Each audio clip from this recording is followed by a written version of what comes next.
3 കഷ്ടം വെള്ള തുണിയിൽ പൊതിഞ്ഞിട്ട് പള്ളിപ്പറമ്പിൽ 6 അടി മണ്ണെന്ന് പറയുന്ന കുടിക്കകത്ത് ഇറക്കി കിടത്തിയിട്ട് മണ്ണിട്ട് മൂടിയിട്ട് എല്ലാവരും പോകുമ്പോ അതിനകത്ത് ഇതിനെക്കാളും വല്ലാത്ത ഇരുട്ടായിരിക്കുമല്ലോ.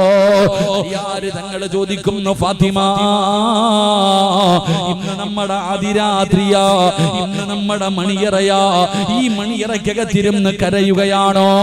ഇന്ന് നമ്മുടെ മണിയറയാണെന്ന് പറയുമ്പോ ഫാത്തിമ ബീവി റളിയല്ലാഹു തആല അവിടെന്ന് പറയുന്നു, അലിയേ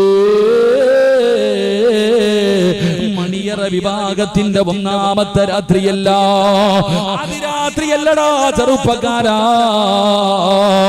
അല്ലാഹുവിന്റെ പ്രവാചകന്റെ പൊന്നുമകൾ തന്റെ പ്രിയപ്പെട്ട ഭർത്താവിനോട് പറയുകയാ, മണിയറ ഒരുക്കേണ്ടത് ഇവിടെയല്ല, വിഭാഗത്തിന്റെ 1ാമത്തെ രാത്രിയല്ല മണിയറ ഒരുക്കേണ്ടത്. എവിടെയാണ് മണിയറ ഒരുക്കേണ്ടതെന്നറിയുവോ? 3 കഷ്ടം വെള്ള തുണിയിൽ പൊതിഞ്ഞിട്ട് കുടുംബക്കാരും നാട്ടുകാരും കൂടെ പള്ളിപ്പറമ്പിൽ കൊണ്ടുപോയി കുടിച്ചിടുന്ന കബറുണ്ടല്ലോ, ആ കബറിനകത്ത് കിടക്കുന്ന രാത്രിയാണ്. ആ പള്ളിപ്പറമ്പിൽ 6 അടി മണ്ണാണ് മണിയറയാക്കേണ്ടത്, അവിടെയാണ് മണിയറ ഒരുക്കേണ്ടത്.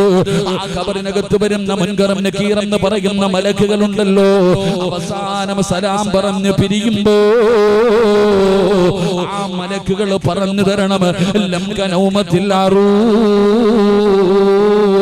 പുതിയ പള കിടന്നുറങ്ങുന്നത് പോലെ, പുതിയ പെണ്ണ് കിടന്നുറങ്ങുന്നത് പോലെ ഈ മണിയറയ്ക്കകത്ത് കിടന്നുറങ്ങുകയെന്ന് ആ കബറിനകത്ത് വരുന്ന മലക്കുകൾ പറയണം. ആ കബറിനകത്ത് വരുന്ന മലക്കുകൾ പറയണം, അവിടെയാണ് മണിയറ ഒരുക്കേണ്ടത്, അല്ലാതെ വിഭാഗത്തിന്റെ 1ാമത്തെ രാത്രിയല്ല. ഫാത്തിമ ബീവി റളിയല്ലാഹു തആല അൻഹാ അലിയാര് തങ്ങളോട് പറയുന്നു, അലിയേ ആ പള്ളിപ്പറമ്പിലാണ് മണിയറ ഒരുക്കേണ്ടത്. അന്നത്തെ രാത്രി മുഴുവനും നിസ്കരിപ്പിച്ചു, ഖുർആൻ ഓതിപ്പിച്ചു, അവിടുന്ന് തൗബ ചെയ്യിപ്പിച്ചു, 2 പേരും ഒരുമിച്ചിരുന്ന് ദിക്ർ പറയുകയാ. അതാ പുതിയ പെണ്ണ് തന്റെ ഭർത്താവിനോട് ഖബറിനെ കുറിച്ച്, ഖബറിന്റെ ഏകാന്തതയെ കുറിച്ച്, ഖബറിന്റെ ഞെരുക്കത്തെ കുറിച്ച്, ഖബറിന്റെ അദാബിനെ കുറിച്ച് പറഞ്ഞു കൊടുത്തു എന്ന് ചരിത്രം പറയുമ്പോ, പെണ്ണുങ്ങൾ ഇങ്ങനെയാ, നിന്റെ മുൻഗാമികളായ മഹ്ദിമാർ ഇങ്ങനെയാ ജീവിച്ചിരുന്നത്. അതുകൊണ്ട് എന്റെ പ്രിയപ്പെട്ടവരോട് പറയുകയാ, മോനെ കളിക്കല്ലേ, തമാശ പറയില്ലേ. റസൂലുള്ളാഹി പറയുന്നു, സ്വഹാബാ സഹാബാ, ഒരു ദിനം നിങ്ങൾക്കും ഇതുപോലെ ഖബർ കുടിക്കപ്പെടുമെന്ന് ആദരവായ പ്രവാചകൻ നബി മുഹമ്മദ് മുസ്തഫ സല്ലല്ലാഹു അലൈഹി വസല്ലം. എന്റെ പ്രിയപ്പെട്ടവരെ, നമ്മളെല്ലാവരും ഖബറിന്റെ ചാരത്ത് പോകും.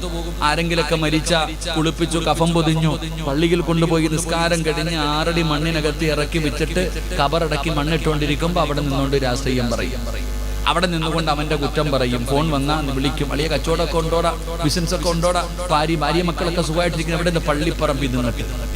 റസൂലുള്ളാഹി സ്വല്ലല്ലാഹു അലൈഹി വസല്ലമ തങ്ങൾ പറഞ്ഞു, അതിനകത്ത് കിടക്കുന്ന മനുഷ്യന്റെ അവസ്ഥ അറിഞ്ഞിരുന്നെങ്കിൽ, ആ പള്ളിപ്പറമ്പിൽ കിടക്കുന്ന മനുഷ്യന്റെ അവസ്ഥ നീ അറിഞ്ഞിരുന്നെങ്കിൽ, മന്തി ബിരിയാണി നിന്റെ മുന്നിൽ കൊണ്ടുവച്ചു, മട്ടൻ മന്തി നിന്റെ മുന്നിൽ കൊണ്ടുവച്ച നീ തിന്നുന്നതിന് മുമ്പ് നിലവിളിക്കും, നെഞ്ചത്തടിച്ചിട്ട് നീ കഴിക്കൂല. അള്ളാഹു നമുക്ക് ഈമാൻ നൽകുമാറാകട്ടെ. എന്റെ പ്രിയപ്പെട്ട സഹോദരങ്ങളെ, അത്രയും ഭയാനകമായിട്ടുള്ള അദാബ. നന്നാകണമെന്ന് ആഗ്രഹം ഉണ്ടെങ്കിൽ നീ വയലൊന്നും കേൾക്കണ്ട. നാളെ നട്ടുച്ചയാകുമ്പോ ഒരു 10 മണിക്കോ 11 മണിക്കോ രാത്രി പോകാൻ പേടിയല്ലേ?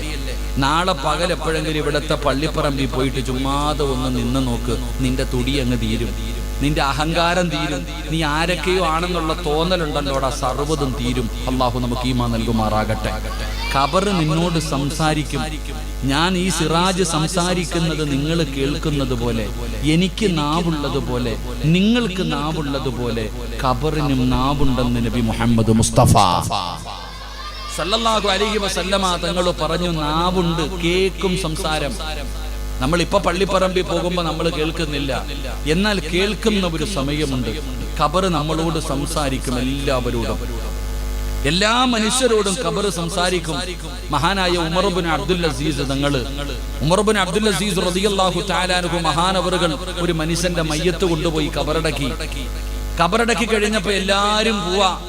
ഉമർ ഇബ്നു അബ്ദുൽ അസീസ് തങ്ങൾ മാത്രം പള്ളിപ്പറമ്പിൽ ഒറ്റയ്ക്ക് നിന്നു. അപ്പൊ കൂടെ വന്നവർ ചോദിച്ചു, തങ്ങളെ വരണില്ലേ? ഇല്ല, നിങ്ങൾ പൊക്കോ. എന്താ ഇവിടെ നിൽക്കണേ? ഈ മയ്യത്ത് കുളിപ്പിച്ചു, കഫം പൊതിഞ്ഞു, നിസ്കരിച്ചു, ഖബറടക്കി, ഇനി എന്തിനാ ഇവിടെ നിൽക്കണേ? ഉമർ ഇബ്നു അബ്ദുൽ അസീസ് തങ്ങൾ പറഞ്ഞു, നിങ്ങൾ എല്ലാവരും പൊക്കോ, എന്നെ ആരും ശല്യം ചെയ്യരുത്, നിങ്ങളൊന്ന് പോ. എല്ലാവരെയും പറഞ്ഞു വിട്ടു. എന്നിട്ട് ഇങ്ങനെ പള്ളിപ്പറമ്പിലൂടെ നടന്ന് നടന്ന് നടന്ന് ഏറ്റവും പഴക്കം ചെന്ന ഒരു ഖബറിന്റെ ചാരത്ത് ചെന്നു. ഏറ്റവും പഴക്കം ചെന്ന ഒരു ഖബറിന്റെ ചാരത്ത് പോയിട്ട് ഉമർ ഇബ്നു അബ്ദുൽ അസീസ് തങ്ങൾ ഇങ്ങനെ മിണ്ടാതെ ഇരിക്കുകയാ, കരയുന്നുണ്ട്. ഉമർ ഇബ്നു അബ്ദുൽ അസീസ് തങ്ങൾ ഇങ്ങനെ മിണ്ടാതിരിക്കുകയാ. ആ സമയത്ത് ആ ഖബർ ചോദിച്ചു, എന്താപ്പാ കുറെ നേരമായല്ലേ ഇവിടെ വന്നിരിക്കണേ? ആ ഖബർ മഹാനവറുകളോട് ചോദിക്കുകയാ, ഒരുപാട് നേരമായല്ലോ എൻ്റെ അടുത്ത് ഇരിക്കണം, എന്തേ ഒന്നും ചോദിക്കാനില്ലേ നിങ്ങൾക്ക്? എന്റെ വയറിനകത്ത് കിടക്കുന്ന മനുഷ്യനെ കുറിച്ചെങ്കിലും ചോദിക്കണ്ടേ? ഉമർ ഇബ്നു അബ്ദുൽ അസീസ് തങ്ങൾ ചോദിച്ചു, എങ്ങനെ നിന്റെ ഉള്ളിൽ കിടക്കുന്ന മനുഷ്യന്റെ അവസ്ഥ എന്താ? ആ സമയത്ത് ഖബർ പറഞ്ഞു കൊടുത്തു, മസഖത്തുൽ ലഖഫാൻ വശദഖതൽ മുഖലതൈൻ വഅകൽതു ലഹുമാ. കഫൻ തുണി വലിച്ചു കീറും, ഞാൻ കെട്ടിപ്പിടിക്കും. കഫൻ തുണികൾ വലിച്ചു കീറും. കഫം അവന്റെ ശരീരം, അവൻ തിന്നു കൊഴുപ്പിച്ച ശരീരം, ആ ശരീരത്തിന്റെ മാംസങ്ങൾ മുഴുവനും പുഴുക്കൾ തിന്നും. ഉമർ ഇബ്നു അബ്ദുൽ അസീസ് തങ്ങൾ പൊട്ടിക്കരഞ്ഞുകൊണ്ട് ഖബറിന്റെ ചാരത്തങ്ങ് തളർന്നു വീണു. കേൾക്കണ്ട, എനിക്ക് കേൾക്കണ്ട. ഉമർ ഇബ്നു അബ്ദുൽ അസീസ് തങ്ങൾ ഖബറിന്റെ ചാരത്ത് തളർന്ന് തേങ്ങി തേങ്ങി കരഞ്ഞ് കരഞ്ഞ് തളർന്നു വീണു. ആ ഖബറിന്റെ ചാരത്ത് കിടന്നിട്ട് ഉമർ ഇബ്നു അബ്ദുൽ അസീസ് തങ്ങൾ ഇങ്ങനെ കരയുന്നത് കണ്ടപ്പോ ആ ഖബറിന് പോലും സങ്കടം തോന്നിയിട്ട് പറഞ്ഞു, രക്ഷപ്പെടണോ എന്റെ വീടിനകത്ത്?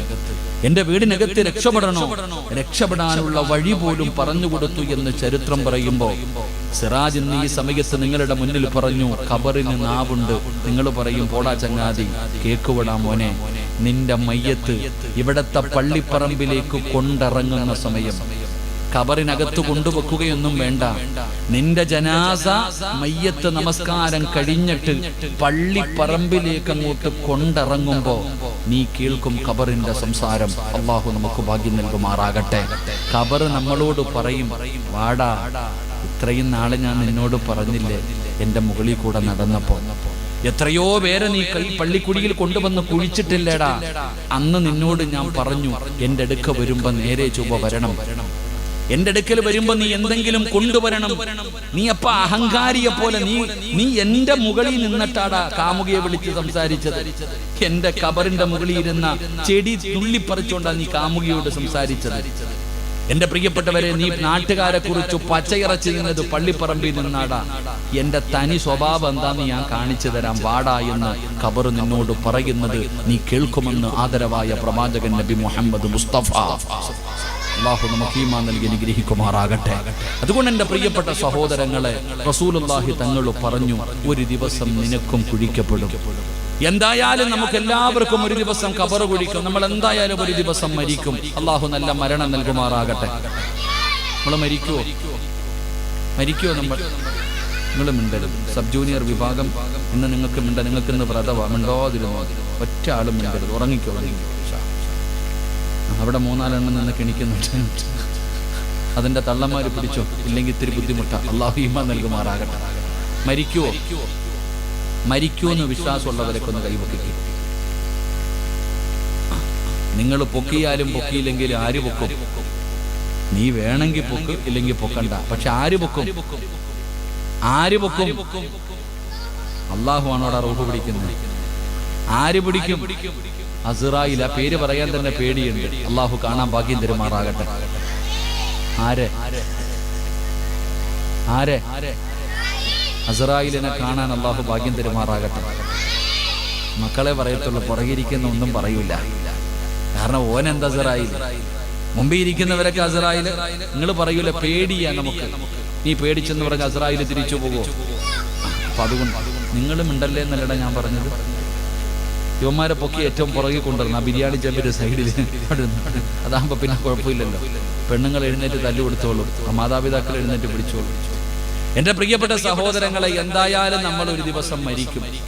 പക്ഷേ മരിക്കുമെന്ന് ഉറപ്പായിരിക്കും നിങ്ങൾക്കും. അതിന് യാതൊരു സംശയവുമില്ല. ജബ്ബാറിന് വരെ വിശ്വാസമുണ്ട് മരിക്കുമെന്ന്. അള്ളാഹു ഈമാൻ കൊടുക്കുമാറാകട്ടെ. ആരാ ജബ്ബാർ? നിരീശ്വരവാദികളുടെ നേതാവായ ദൈവമില്ല എന്ന് പറയുന്നവനാ. അപ്പൊ അതുകൊണ്ട് എല്ലാവർക്കും ഉറപ്പാണ് മരിക്കുമെന്നുള്ള വിഷയത്തിൽ ലോകത്ത് ഒരാൾക്കും സംശയമില്ല. അപ്പൊ എന്തായാലും നമ്മൾ മരിക്കും. ഇങ്ങനെ നടന്നാൽ രക്ഷപ്പെടുവോ? ഇന്നിവിടെ എന്തെങ്കിലുമൊക്കെ നടക്കും. ഉമ്മമാരെ പിടിച്ച് സ്റ്റേജിൽ ഇരുത്തണം. നിങ്ങളൊക്കെ താഴെ ഇറങ്ങി എന്നിട്ട് ഹത്തീബിന്റെ ചാരത്തിരുത്തിയാലേ ഇമാർക്ക് റെഡിയാവത്തുള്ളൂ. മദ്രസയിലെ ഉസ്താദന്മാരുടെ കൂടെ ഇരുത്തണം. അല്ലാഹു നമ്മുടെ മക്കളെ നന്നാക്കി തരുമാറാകട്ടെ. എന്റെ പ്രിയപ്പെട്ട സഹോദരങ്ങളെ, എന്തായാലും നമ്മൾ എല്ലാവരും ഒരു ദിവസം മരിക്കും. പക്ഷെ വെറുതെ മരിച്ചാ പോരാ. വെറുതെ മരിച്ചാ പോരാ. മരിക്കുന്നതിന് മുമ്പ് എന്തെങ്കിലും നമ്മുടെ ജീവിതത്തിൽ ചെയ്തു വെക്കണം. വെറുതെ മരിച്ചാ പോരാ. മരിക്കുന്നതിന് മുമ്പ് 6 കാര്യങ്ങൾ ചെയ്തു വെച്ചിട്ട് മരിച്ച മരണത്തിന് ശേഷമുള്ള ജീവിതം സന്തോഷമായിരിക്കും.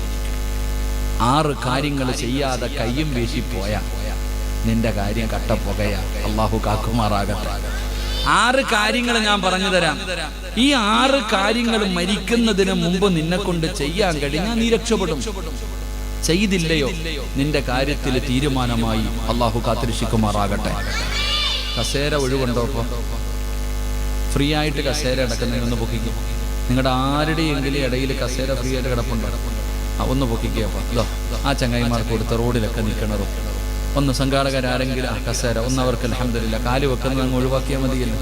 നീ അതിൽ തന്നെ ഇരുന്നു. വേണ്ട, നിങ്ങൾ എഴുന്നേറ്റ് കഴിഞ്ഞാൽ അതിലെ ഓടിക്കളയും. അതുകൊണ്ട് എന്റെ പ്രിയപ്പെട്ട സഹോദരങ്ങളെ, സഹോദരിമാരെ, അപ്പം മരിക്കുമ്പോ വെറുതെ മരിച്ചാ പോരാ. മരിക്കുന്നതിന് മുമ്പ് എന്റെ പ്രിയപ്പെട്ടവരെ 6 കാര്യങ്ങൾ ചെയ്തു വെച്ചിട്ട് മരിക്കണം. എങ്കിലേ രക്ഷപ്പെടാൻ പറ്റൂ. അള്ളാഹു ഭാഗ്യം തരുമാറാകട്ടെ. ഇവിടെ മയ്യത്ത് കബറടക്കലുണ്ടോ? ഇവിടെ ഉണ്ടില്ല. ഇവിടെ പള്ളിപ്പറമ്പ് എവിടെ? ബാക്കില. ലൈറ്റൊക്കെ ഉണ്ടോ? ഇരുട്ടായില്ല. ലൈറ്റ് എന്തിനാപ്പാ? പള്ളിക്കാടെന്ന് പറഞ്ഞാൽ ഇരുട്ടായിരിക്കണം. അത് തന്നെ പള്ളിക്കാടെന്ന് പറഞ്ഞാൽ ഇപ്പൊ ഇരുട്ട്. പോവാൻ പേടിയാ നമുക്കൊക്കെ. ഇപ്പം പറ്റുമോ? പള്ളിപ്പറമ്പിലേക്ക് നമുക്ക് പോകാൻ തന്നെ പേടിയാ. പകല് പോലും നമ്മൾ പോകൂല. എന്റെ പ്രിയപ്പെട്ട സഹോദരങ്ങൾ, അപ്പൊ 6 കാര്യങ്ങൾ ചെയ്തിട്ട് വേണം 6 കാര്യങ്ങൾ ചെയ്തിട്ട് വേണം പള്ളിപ്പറമ്പിലേക്ക് പോകാൻ. അള്ളാഹു ഭാഗ്യം തരുമാറാകട്ടെ. എന്റെ പ്രിയമുള്ള സഹോദരങ്ങളെ, അള്ളാഹുവിന്റെ പരിശുദ്ധമായ ഖുർആൻ പറയുകയാ, 6 കാര്യങ്ങൾ ചെയ്തു വെച്ചിട്ട് വേണം നിങ്ങൾ പള്ളിപ്പറമ്പിലേക്ക് പോകേണ്ടത്, അസ്റായിലിനെ കാണേണ്ടത്. അല്ലാതെ വെറുതെ പോയി കഴിഞ്ഞാ നിന്റെ കാര്യം വല്ലാത്ത കഷ്ടമാണ്. അതുകൊണ്ട് അള്ളാഹുവിന്റെ പരിശുദ്ധമായ ഖുർആൻ ഇവിടുന്ന് ഒന്നാമതായി പറയുകയാ, പെങ്ങളെ നല്ലതുപോലെ കേട്ടോ, കളിയും തമാശയുമായിട്ട് നിങ്ങൾ ഈ വിഷയത്തെ കാണരുത്. അള്ളാഹുവിന്റെ പരിശുദ്ധമായ ഖുർആൻ പറയുകയാ, എന്തായാലും ഒരു ദിവസം നിങ്ങളെ തേടി മരണം വരുമല്ലോ. മരണമുണ്ടെന്ന് പറഞ്ഞത് ആരെന്നറിയുമോ? അള്ളാഹു തന്നെയാണ്. കുല്ലു നഫ്സിൻ ദാഇഖത്തുൽ മൗത്ത്. മരണമുണ്ടെന്ന് പറഞ്ഞത് അല്ലാഹുവാ. അതുകൊണ്ട് എന്റെ പ്രിയപ്പെട്ട സഹോദരങ്ങളോട് സഹോദരിമാരോട് പറയുകയാണ്, വെറുതെ മരിച്ചാ പോരാ. വെറുതെ മരിച്ചാ പോരാ. പിന്നെ എങ്ങനെ മരിക്കണമെന്നറിയുമോ? അല്ലാഹുവിന്റെ പരിശുദ്ധമായ ഖുർആൻ ഇവിടുന്ന് പറയുകയാ, യാ അയ്യുഹല്ലദീന ആമനുത്തഖുല്ലാഹ ഹഖ തുഖാതിഹി വലാ തമൂതുന്ന ഇല്ലാ വഅൻതും മുസ്ലിമൂൻ. അല്ലാഹുവിന്റെ പരിശുദ്ധമായ ഖുർആൻ പറയുകയാ, വെറുതെ മരിച്ചാ പോരാ. പെങ്ങളെ വെറുതെ മരിച്ചാ പോരാ. യാ അയ്യുഹല്ലദീന ആമനുത്തഖുല്ലാഹ ഹഖ തുഖാതിഹി വലാ തമൂതുന്ന ഇല്ലാ വഅൻതും മുസ്ലിമൂൻ. നീ മുസ്ലിമായിട്ടേ മരിക്കാവോ, നീ മുഅ്മിനായിട്ടേ മരിക്കാവോ. അതാ നിന്റെ അസ്റായിൽ എന്ന് പറയുന്ന മലക്ക് നിന്റെ കാലിന്റെ തള്ളവിരൽ മുതൽ റൂഹ് പിടിക്കുകയാണ്. അവസാനം നിന്റെ തൊണ്ടക്കുടിയുടെ ഭാഗത്തേക്ക് കടന്നു വന്നോ. ആ തൊണ്ടക്കുടിയിൽ നിന്ന് റൂഹ് വലിച്ചെടുക്കുന്ന സമയം അവസാനമായിട്ട് നീ പറയണം, ലാ ഇലാഹ ഇല്ലല്ലാഹ് മുഹമ്മദുർ റസൂലുള്ളാഹ്. ഈ ലോകത്ത് നിന്ന് യാത്ര പറയുന്ന സമയത്ത് അല്ലാഹു തന്ന നാവ് കൊണ്ട് നീ അവസാനമായിട്ട് പറയേണ്ട വാചകമേതാ? ലാ ഇലാഹ ഇല്ലല്ലാഹ്. നീ ശഹാദത്ത് കലിമ പറഞ്ഞിട്ടേ മരിക്കാവോ. വെറുതെ മരിക്കല്ലേ, വെറുതെ മരിക്കല്ലേ. നീ ശഹാദത്ത് കലിമ പറഞ്ഞിട്ടേ മരിക്കാവോ. അത് പറഞ്ഞാ നീ സ്വർഗത്തിൽ പ്രവേശിച്ചു എന്ന് നബി മുഹമ്മദ് മുസ്തഫ സല്ലല്ലാഹു അലൈഹി വസല്ലമ തങ്ങൾ പറയുകയാ. അത് പറഞ്ഞിട്ടാണ് നീ മരിക്കുന്നതെങ്കിൽ കുല്ലു നഫ്സിൻ ദായിഖത്തുൽ മൗത്ത് വ ഇന്നമാ തുവഫൗന ഉജൂറകും യൗമൽ ഖിയാമ ഫമൻ സുഖസിക അനിൻ നാർ വ ഉദ്ഖിലൽ ജന്നത ഫഖദ് ഫാസ്. അവനാണ് വിജയിച്ചവൻ, അവനാണ് വിജയിച്ചവൻ. എടാ, ഈ ദുനിയാവിന്റെ മുകളിൽ ജീവിക്കുമ്പോ ഇവിടെ വിജയിച്ചിട്ട് കാര്യമില്ല. ഇവിടെ നാട്ടുകാര് നിന്നെ കുറിച്ച് നല്ലത് പറഞ്ഞിട്ട് കാര്യമില്ല. പറയേണ്ടത് എപ്പോഴെന്നറിയുമോ? എവിടെയാണ് വിജയിക്കേണ്ടതെന്നറിയുമോ? കഴിയുമെങ്കിൽ നീ തെളിയിച്ച് കാണിക്ക്. വിജയിക്കാൻ കഴിയുമെങ്കിൽ നീ വിജയിച്ച് കാണിക്ക്. എപ്പോഴാ വിജയിക്കേണ്ടതെന്നറിയോ? ജീവിതത്തിൽ ഒരുപാട് പ്രാവശ്യം പറയുന്ന, ഏത് പാതിരാത്രി വിളിച്ചു ചോദിച്ചാൽ, ഏത് ഉറക്കത്തിൽ ചോദിച്ചാൽ ലാ ഇലാഹ ഇല്ലല്ലാഹ് പറയാനറിയാത്ത ഒരു മനുഷ്യനുമില്ലല്ലോ. ഏത് മുതുകുടിയന് പോലും പറയാനറിയുമല്ലോ. നിസ്കരിക്കാൻ അറിയാത്തവനും ഖുർആൻ ഓതാൻ അറിയാത്തവനും ലാ ഇലാഹ ഇല്ലല്ലാഹ് എന്ന് പറയാനറിയുമല്ലോ. ഈ പറയാനറിയുന്ന നിന്റെ ജീവിതത്തിൽ നല്ല ഓർമ്മയുള്ള ഈ ദിക്ർ നിന്റെ നാവ് കൊണ്ട് അവസാനമായിട്ട് ഒരേ ഒരു പ്രാവശ്യം നീ പറഞ്ഞാൽ നീ രക്ഷപ്പെട്ടു എന്ന് നബി മുഹമ്മദ് മുസ്തഫ സല്ലല്ലാഹു അലൈഹി വസല്ലമ തങ്ങൾ പറയുന്നു, മരിക്കുമ്പോ വെറുതെ മരിച്ചാ പോരാ, ലാ ഇലാഹ ഇല്ലല്ലാഹ് മുഹമ്മദുർ റസൂലുള്ളാഹ് സല്ലല്ലാഹു അലൈഹി വസല്ലം ഇത് പറഞ്ഞിട്ട് മരിക്കണം. അല്ലാഹു ഭാഗ്യം തരുമാറാകട്ടെ, അല്ലാഹു ഭാഗ്യം തരുമാറാകട്ടെ. ഇത് പറയുമ്പോ എന്റെ മുന്നിലിരിക്കണ വാപ്പ ചിന്തിക്കുക, ഇത്രയേ ഉള്ളൂ. കാരണം നിസ്കരിക്കുന്നവന് സ്വർഗമുണ്ട്, ഖുർആൻ പഠിച്ചവന് സ്വർഗമുണ്ട്, സദക്ക കൊടുത്തവന് സ്വർഗമുണ്ട്, പള്ളി കെട്ടിക്കൊടുത്തവന് സ്വർഗമുണ്ട്. എല്ലാവർക്കും സ്വർഗമുണ്ട് ഉണ്ടെന്നാ പറഞ്ഞു. സ്വർഗമുണ്ടെന്നാ പറഞ്ഞു. എന്നാൽ ഒരാൾ മരിക്കുന്ന സമയം ഷഹാദത്ത് കലിമ പറഞ്ഞു മരിച്ച അവൻ സ്വർഗത്തിൽ പ്രവേശിച്ചു കഴിഞ്ഞു, ഉറപ്പായി കഴിഞ്ഞു. അല്ലാഹു ഈമാൻ നൽകുമാറാകട്ടെ. അപ്പൊ ഇത് പറയുമ്പോ നമ്മളിൽ പലരും വിചാരിക്കണത് ഇത്രയേ ഉള്ളൂ, നമ്മളെ കൊണ്ട് പറ്റും ഇല്ലേ? ഏതുറക്കത്തിൽ ചോദിച്ചാലും ലാ ഇലാഹ ഇല്ലല്ലാഹ് എന്ന് പറയും. എല്ലാവർക്കും അറിയുന്ന ഒരു ദിക്റ. ഉസ്താദേ എത്ര വട്ടം പറഞ്ഞിരിക്കുന്നത് ഞാൻ നിങ്ങൾ ഇപ്പോഴും പറഞ്ഞു, നമുക്ക് എല്ലാവർക്കും നല്ലതുപോലെ അറിയാം. ഞാനെങ്കിലും ഒരു കാര്യം ചോദിക്കട്ടെ, ഇത് ഇത്ര പറയാൻ എളുപ്പമാണെങ്കിൽ എന്തിനാ മരിക്കാൻ കിടക്കുന്ന സമയത്ത് ഇത് ഓർമ്മിപ്പിക്കുന്നത്? ഒരാള് സക്കറാത്തിന്റെ അവസ്ഥയിൽ കിടക്കുമ്പോ ആ മനുഷ്യന്റെ ചാരത്ത് പോയിട്ട് ലാ ഇലാഹ ഇല്ലല്ലാഹ് എന്ന് പറഞ്ഞു കൊടുക്കണം. ആര്? ആ മരിക്കാൻ കിടക്കുന്ന മനുഷ്യൻ ഏറ്റവും കൂടുതൽ ഇഷ്ടപ്പെടുന്ന ആള്. ഏറ്റവും കൂടുതൽ മക്കളിൽ ആരെയാണോ ഏറ്റവും കൂടുതൽ ഇഷ്ടം അവര് വേണം പറഞ്ഞു കൊടുക്കാൻ. അപ്പൊ ലാ ഇലാഹ ഇല്ലല്ലാഹ് എന്ന് പറഞ്ഞു കൊടുക്കണേ എന്ന് മുത്തുനബി പറഞ്ഞു, ഓർമ്മിപ്പിക്കാൻ പറഞ്ഞു. എന്തിനാ ഓർമ്മിപ്പിക്കണം? നിനക്ക് അറിയണ ദിക്റല്ലേ? നമ്മളൊക്കെ വല്ലപ്പോഴും പള്ളിയിൽ വന്നിട്ട് കാക്ക കൊത്തണ പോലെ കൊത്തിയിട്ട് ഇറങ്ങി ഓടണ നമ്മൾ വിചാരിച്ചിരിക്കണത്, പറ്റുമല്ല താടി ഇങ്ങനെ പിടിച്ചു വലിക്കുക, പറ്റും പടച്ചവനെ താടിയുണ്ട്, തഴമ്പുണ്ട്, ഹജ്ജിന് പോയിട്ടുണ്ട്, ഉംറയ്ക്ക് പോയിട്ടുണ്ട്, പള്ളിയിലെ ഇമാമാണ്, പ്രവാചകനാണ്, കമ്മറ്റിക്കാരനാണ്, കാരുണ്യ പ്രവർത്തനം നടത്തുന്നവനാണ്, കയ്യിൽ ലായിലായില്ലെന്ന് അടിച്ചു നടക്കുന്ന താത്തായാണ്, എന്നെ കൊണ്ട് ഇത് പറ്റുമെന്ന് നമ്മളങ്ങ് ഉറപ്പിച്ചിരിക്കാൻ. നമ്മൾ ഈമാനോട് കൂടിയ മരിക്കൂ എന്ന് ആരാ പറഞ്ഞേ? അള്ളാന്റെ ഖുർആൻ ഒന്നും എടുത്തു നോക്കാത്തതിന്റെ സഹോദര, അള്ളാഹുവിന്റെ വിശുദ്ധമായ ഖുർആൻ എടുത്തു നോക്ക്. മഹാനായ ഖലീലുല്ലാഹി ഇബ്രാഹിം നബി അലൈഹിസ്സലാം, കൊച്ചാപ്പാടെ പേരല്ല ഞാൻ പറഞ്ഞത്, ഒരു നബിയുടെ പേരാ പറഞ്ഞത്. മഹാനായ ഖലീലുല്ലാഹി ഇബ്രാഹിം നബി അലൈഹിസ്സലാം. ആ ഇബ്രാഹിം നബി അലൈഹിസ്സലാം അള്ളാഹനെ ആരാധിക്കാൻ ഒരു പള്ളി കെട്ടി, കഅബാലയം. അള്ളാഹുവിനെ ആരാധിക്കുന്നതിന് വേണ്ടി പരിശുദ്ധമായ ഒരു കഅബാലയം, ഒരു പള്ളി കെട്ടി. ലോകത്തെ ആദ്യത്തെ പള്ളി. അതും അള്ളാന്റെ അർശിന്റെ നേരെ താഴെ.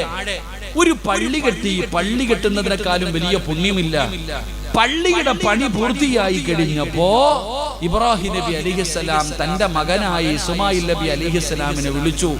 എന്നിട്ട് വാപ്പയും മകനും കൂടെ പള്ളി കെട്ടിക്കൊടുത്തിട്ട് അള്ളാഹുവിനോട് പറയുകയാ, അള്ളാഹുവെ നീ ഇത് സ്വീകരിക്കണേ അല്ലാഹ്.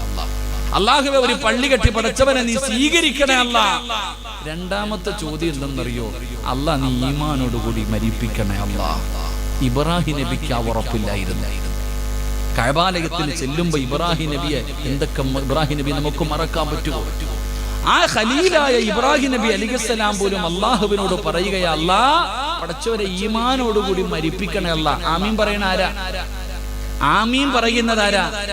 പ്രസവിച്ച ഉടനെ ചോര കുഞ്ഞുമായി കിടക്കുന്ന ഹാജറ ബീബി റളിയല്ലാഹു തആല അൻഹയുടെ ചാരത്ത് വന്നിട്ട് പറഞ്ഞു, ഹാജറ ഒരുങ്ങ്, മകനെ എടുത്തോളാൻ പറഞ്ഞു. മകനെയും ഭാര്യയെയും വിളിച്ചുകൊണ്ട് സഫാ മർവ എന്ന് പറയുന്ന രണ്ട് മലകൾക്ക് നടുവിൽ പോയിട്ട് ഒരു മനുഷ്യൻ, ഒരു പറവ പോലും ഇല്ലാത്ത ആ മരുഭൂമി എന്ന് പറയുന്ന കൊടും കാട്ടിൽ കൊണ്ടുപോയിട്ട് പ്രസവിച്ച ഭാര്യയെയും ചോര കുഞ്ഞിനെയും ഇറക്കി വിട്ടിട്ട് കഴിക്കാനുള്ള ഈത്തപ്പഴവും വെള്ളവും കൊടുത്തിട്ട് ഇബ്രാഹിം നബി അങ്ങ് പോയി. ഭാര്യ ചോദിച്ചു, നിങ്ങൾ എവിടെ പോവാ? ഒന്നും മിണ്ടണില്ല. അവസാനം ഹാജറ ബീവി റളിയല്ലാഹു തആല അൻഹ ചോദിച്ചു, നിങ്ങളുടെ തീരുമാനമാണോ അതോ അള്ളാഹുടെ തീരുമാനം? അള്ളാഹുടെ തീരുമാനം. എന്നാ പൊക്കോ. അതാ പെണ്ണ്.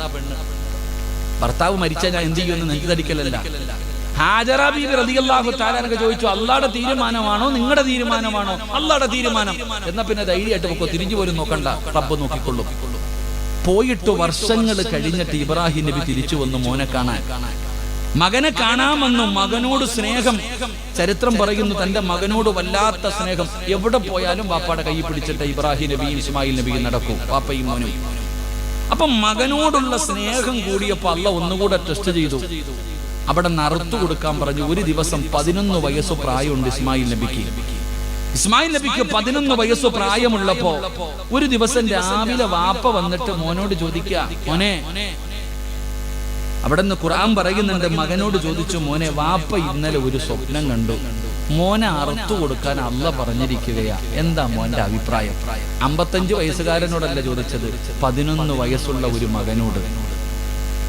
എന്താ മോനെ നിന്റെ അഭിപ്രായം എന്ന് ചോദിച്ചപ്പോ ഇബ്രാഹിം നബി അലൈഹിസ്സലാമിന്റെ കണ്ണ് തെള്ളിപ്പോയി മോന്റെ മറുപടി കേട്ടിട്ട്. ഇസ്മായിൽ നബി അലൈഹിസ്സലാം പറഞ്ഞത്, വാപ്പാ എന്താണോ അല്ലാഹ് എന്താണോ പറയണ ചെയ്തേക്കാൻ. അല്ലാഹ് എന്താണോ പറഞ്ഞത് വാപ്പ അനുസരിച്ചോ ചെയ്തോ. ഇതാ മകൻ, നിങ്ങൾ പഠിക്കുക. നമ്മുടെ മക്കളും നമ്മൾ പഠിക്കേണ്ട മക്കളെ വളർത്തേണ്ടത് ഇങ്ങനെ. അപ്പൊ അറക്കാൻ പറഞ്ഞ അറുത്തു കൊടുക്കണം. അല്ലാഹുടെ തീരുമാനം. അറുത്തു കൊടുക്ക്. വാപ്പായും മകനും കൂടെ കുളിച്ചൊരുങ്ങി പുതിയ വസ്ത്രവും ധരിച്ചിട്ട് അറക്കാൻ പോവാ. അറുക്കാൻ പോകുന്ന വഴിയിൽ മകൻ വാപ്പായോട് പറഞ്ഞു കൊടുക്കാം, ഉപ്പ അറുക്കുന്ന സമയത്ത് എന്റെ കൈയും എന്റെ മുഖം എന്റെ കഴുത്ത് തിരിച്ചു വെക്കണം. വാപ്പ എന്നെ അറുക്കുന്ന സമയം എന്റെ മുഖം തിരിച്ചു വെച്ചിട്ട് വേണം അറുക്കാൻ. അതെന്തേ മോനെ? ഉപ്പാൻ എന്റെ മുഖം കണ്ട അറുക്കാൻ പറ്റൂല. എന്റെ മുഖം കണ്ട എന്റെ ഉപ്പാൻ അറുക്കാൻ പറ്റൂല. അതുകൊണ്ട് എന്റെ മുഖം തിരിച്ചിട്ടിട്ട് വേണം വാപ്പച്ചി അറുക്കാൻ. ഇസ്മായിൽ നബി പറയുകയാ, എന്റെ കയ്യും കാലും കെട്ടണേ വാപ്പ. എന്തിനാ മോനെ? ഉപ്പ കഴുത്തിൽ കത്തി വെച്ചിട്ട് അറുക്കുമ്പോ എനിക്ക് വേദനിക്കാതെ ഞാൻ പിടഞ്ഞ ഉപ്പാടെ കൈ വിറയ്ക്കും. ഞാൻ കൈകാലിട്ട് അടിച്ച ഉപ്പയ്ക്ക് അറക്കാൻ പറ്റൂല. അതുകൊണ്ട് എന്റെ കയ്യും കാലും കെട്ടിയിട്ടിട്ട് വേണം ഉപ്പച്ചി അറക്കാൻ. ഇസ്മായിൽ നബി പറഞ്ഞു കൊടുക്കുന്നു, വാപ്പ എന്റെ ഉടുപ്പ് ഊരണേ, എന്റെ വസ്ത്രം ഊരിയിട്ട് വേണം അറക്കാൻ. എന്തിനാ മോനെ? ഉമ്മ കുളിപ്പിച്ചിട്ട വസ്ത്രമല്ലേ, ഇതിനകത്ത് ബ്ലഡ് പറ്റിയ എന്റെ ഉമ്മയ്ക്ക് സഹിക്കൂല. എന്റെ ഉമ്മ ഈ പുതിയ ഉടുപ്പിനകത്ത് ബ്ലഡ് പറ്റിയിട്ട് ഉമ്മ കണ്ട ഉമ്മയ്ക്ക് വേദനയാ. നാലാമത് പറയുന്നു, വാപ്പാ എന്നെ കുളിപ്പിച്ചു ഒരുക്കി വിട്ട ഉമ്മാനോട് പറയണം, സ്വർഗത്തിൽ വെച്ച് കാണാന്ന് ഞാൻ പറഞ്ഞു.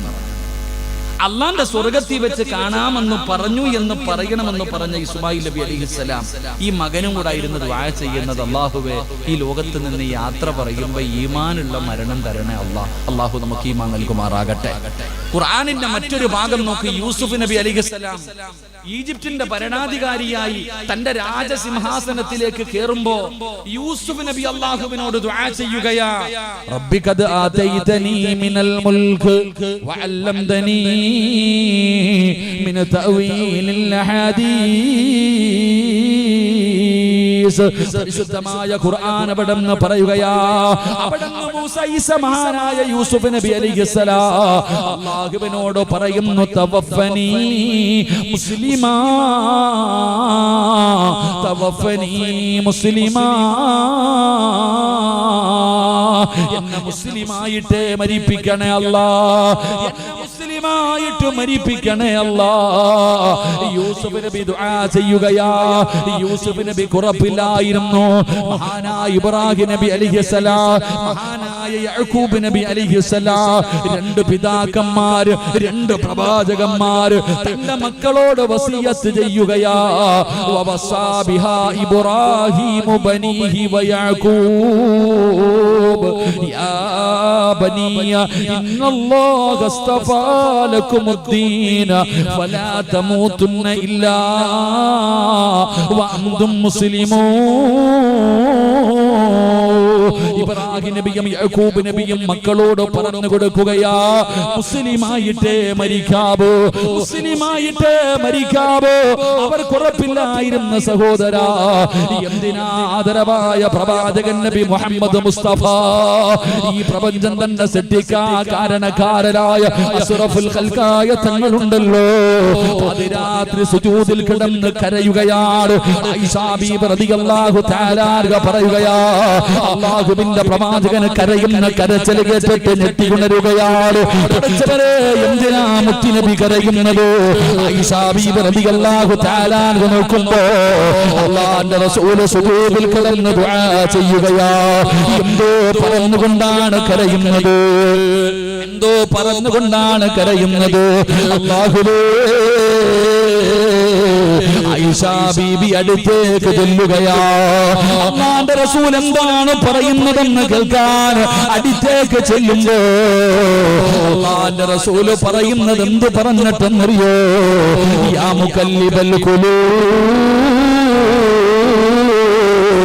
ഹൃദയങ്ങളെ മറിച്ചു കളയുന്ന അല്ലാഹ്, എന്റെ ഹൃദയത്തെ ദീനിൽ ഉറപ്പിച്ച് നിർത്തണേ അല്ലാഹ്. ആയിഷാ ബീബി റളിയല്ലാഹു തആല കരഞ്ഞുകൊണ്ട് ചോദിക്കുന്നു, നബിയേ, യാ റസൂലല്ലാഹ്, അല്ലാഹുവിന്റെ നബിയേ, ഉറപ്പില്ലേ നബിയേ? അങ്ങേക്കും ഉറപ്പില്ലേ നബിയേ? ഈമാനോട് കൂടി മരിക്കുമെന്ന് ഉറപ്പില്ലേ നബിയേ? ആയിഷാ, ഒരു മനുഷ്യന്റെ ഹൃദയത്തിന്റെ അവസ്ഥ എന്തെന്നറിയോ?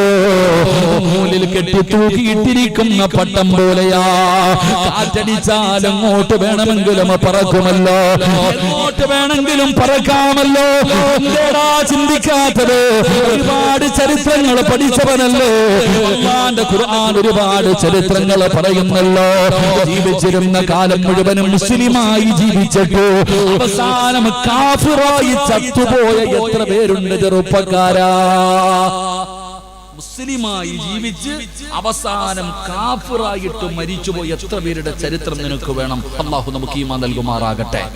എത്രയോ പേര് അല്ലാഹുവിനെ മറന്ന് നടന്നിട്ട് അവസാനം മരിക്കുമ്പോ ഇസ്ലാമിലേക്ക് കടന്നു വന്നിട്ട് ഈമാനോടുകൂടി മരിച്ച എത്ര പേരുണ്ട്? എന്തേ പഠിക്കാത്തെ? എന്തേ ഞാനും നിങ്ങൾ മനസ്സിലാക്കാത്ത? മഹാനായ ആദരവായ പ്രവാചകൻ നബി മുഹമ്മദ് മുസ്തഫ സല്ലല്ലാഹു അലൈഹി വസല്ലം സ്വഹാബത്തിന്റെ ചരിത്രം നമുക്കറിയാം. അസ്വഹാബി കന്നുജൂം, ഏത് സ്വഹാബത്തിനെ പിൻപറ്റിയാലും സ്വർഗ്ഗത്തിൽ പോകുമെന്ന. അപ്പൊ അങ്ങനെയുള്ള സ്വഹാബികളിൽപ്പെട്ട സ്വഹാബിയാണ് മഹാനായ പ്രവാചകൻ സല്ലല്ലാഹു അലൈഹി വസല്ലമ തങ്ങളുടെ സ്വഹാബി അൽഖമ റളിയല്ലാഹു തആല അൻഹു. റസൂലുള്ളാഹി തങ്ങളുടെ കയ്യിൽ പിടിച്ചു മുസാഫഹത്ത് ചെയ്തു. പ്രവാചകന്റെ പുറകിൽ നിന്ന് നിസ്കരിച്ചു. പ്രവാചകൻ വഅ്ള് പറയുന്നത് കേട്ടു. പ്രവാചകൻ ദുആ ചെയ്യുമ്പോൾ ആമീൻ പറഞ്ഞ സഹാബിയ സഅലബ. പള്ളിയുടെ മാടപ്രാവെന്ന ഇരട്ടപ്പേരെന്നല്ല വിളിപ്പേര്.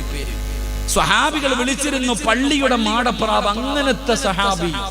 ഈ സഹാബി അവസാനം മരിച്ചത് കാഫിറിനെ പോലെ ചത്തുപോയി. അല്ലാഹു കാത്തുരക്ഷിക്കുമാറാകട്ടെ. വളരെ മോശമായ രീതിയിൽ മരിച്ചുപോയി എന്ന് ഖുർആൻ നമുക്ക് പറഞ്ഞു തരുന്നുണ്ട്. അള്ളാഹുവിന്റെ വിശുദ്ധമായ ഖുർആൻ എടുത്തു നോക്ക്. ഒരു മനുഷ്യന്റെ, ഒരു മഹാനിന്റെ ചരിത്രം പറയുന്നു. വല്ലാഹ് ഇബ്നു ബാവൂറ സാധാരണ ആളൊന്നുമല്ല.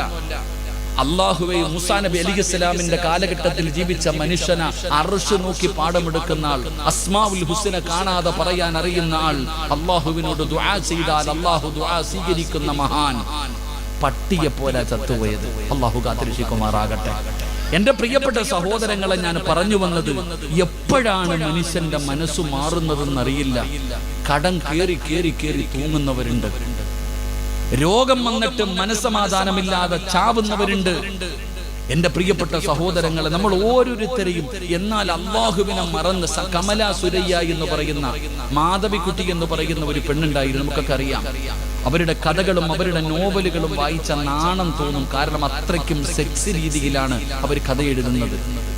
പക്ഷെ അള്ളാഹുവിന്റെ ദീനിലേക്ക് പരിഭാഷ വായിച്ചവർ കടന്നു വന്നു. ഇന്നും പാളയം പള്ളിയിൽ പോകുമ്പോൾ കാണാം അവരുടെ ഖബറിടം. അള്ളാഹു അവർക്ക് മഗ്ഫിറത്തും മർഹമത്തും കൊടുക്കുമാറാകട്ടെ.